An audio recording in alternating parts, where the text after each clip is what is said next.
Hello and welcome back to BookPod. We are officially hitting the ground running today with Season 1, Episode 7. We're currently in Week 7 of our 12-week creative journey together, which means it's time to break down the incredible lessons inside Chapter 6, Recovering a Sense of Abundance. Today, we're unpacking what it really means to connect with the great creator, shifting our perspective on true luxury, and tackling the practical tools of counting your expenses and dismantling your money madness before wrapping up with this week's tasks. This chapter is a major turning point in our recovery because it tackles the single biggest excuse most of us use to stop ourselves from making art: money.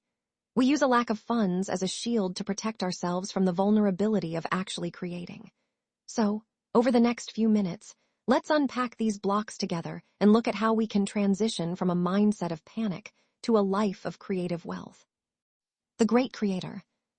To really understand abundance, we have to start by reframing our relationship with what Chapter 6 calls the great creator. For many of us, our internal concept of a higher power, or the universe, is shaped by an old, rigid idea of a punishing, withholding authority figure.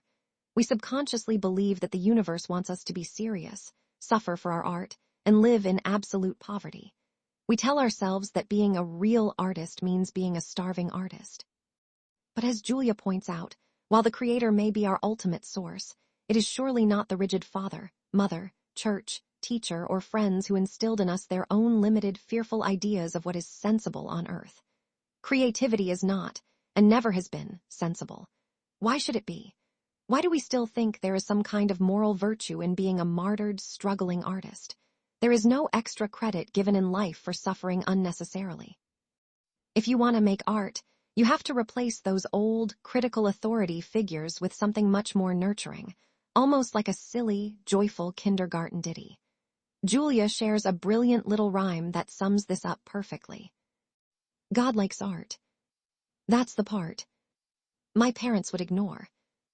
God likes art. And I make art. That's what God likes me for. When you look at it through that lighthearted lens, you realize that the great creator is actually the ultimate artist. Just look at the staggering, unnecessary diversity of a coral reef, the brilliant, fleeting colors of a sunset, or the intricate, unique details of a single flower. The universe does not create from a place of scarcity or strict economy. It creates from a place of lavish, overflowing abundance. It loves variety, color, and texture. When we tap into our own creative impulses, we are aligning with that natural, expansive flow. You don't have to beg the universe for scraps. You are a child of a creative source that actively wants to express itself through you.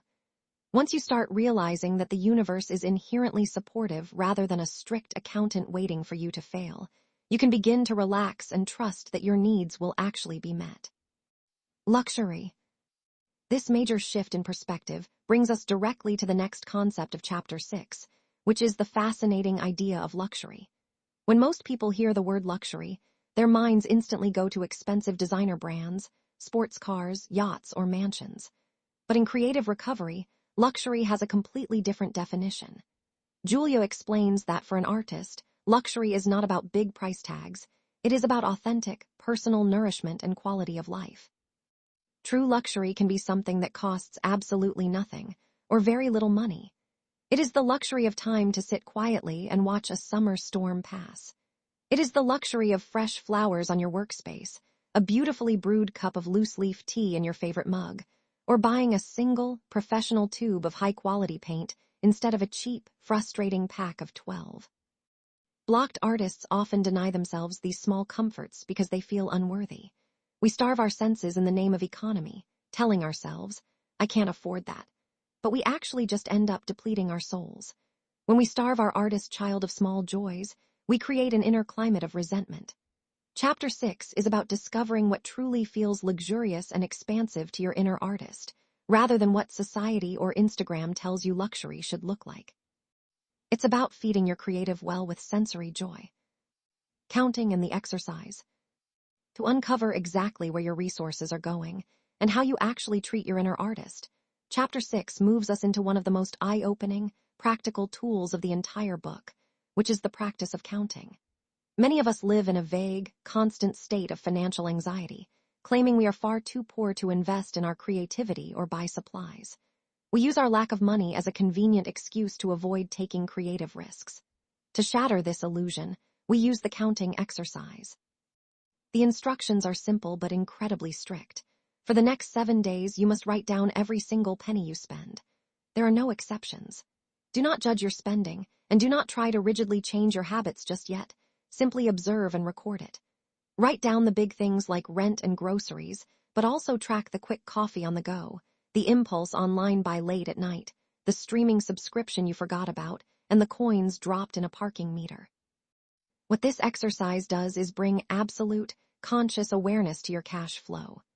Most people who do this are shocked to find that they actually do have money, but they choose to spend it on mindless distractions, convenience items, or obligations for other people, while completely neglecting their own artistic needs. Counting forces you to see exactly where you are choosing to block your financial and creative energy, and it empowers you to start making conscious choices instead of living in a foggy state of financial panic. Money madness and the exercise. Once you have that structural clarity from tracking your numbers, you are finally ready to confront your deeper, psychological money madness. We all carry inherited baggage about money. We have core negative beliefs passed down through generations that dictate our financial behavior today. To unearth these subconscious blocks, Chapter 6 gives us the money madness exercise. This is a series of sentence stem completions designed to bypass your logical, guarded brain.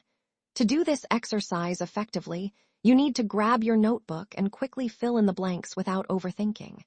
Take note of phrases like, people with money are. Money makes people.